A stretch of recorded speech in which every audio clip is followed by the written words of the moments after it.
તારીખ 19 ડિસેમ્બરના રોજ દિવાળીપુરા કોર્ટ સંકુલ ખાતે યોજાનાર ચૂંટણીને લઈને અલગ અલગ પોસ્ટો પર ઉમેદવારોએ પોતાની ઉમેદવારી નોંધાવી છે.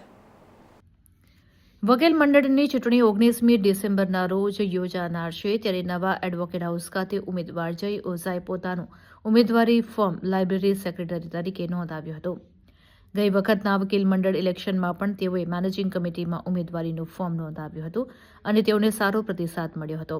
તેઓ જંગી બહુમતીથી જીત્યા હતા. આ વખતે પણ જય ઓઝાને લાઇબ્રેરી સેક્રેટરી તરીકે ઉમેદવારી નોંધાવી છે અને તેઓને વિશ્વાસ છે કે આ વખતે પણ વકીલ મિત્રો સારો પ્રતિસાદ આપશે અને જંગી બહુમતીથી જીતાડશે. આ સંદર્ભમાં ઉમેદવાર જય ઓઝાએ જણાવ્યું હતું.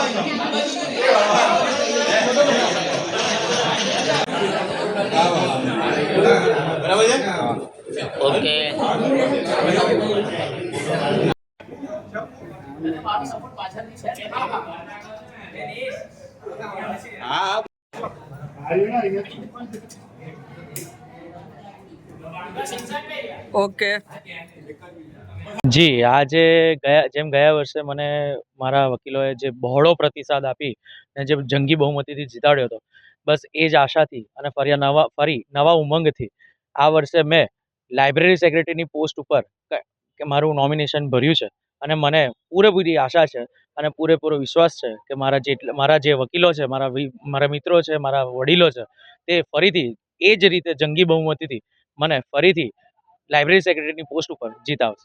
તમે લાઇબ્રેરી પોસ્ટ ઉપર આજે નામાંકિત ફોર્મ ભર્યું છે, જીત્યા પછી વકીલોને કયા પ્રશ્નોને લઈને ઉકેલ લાવો?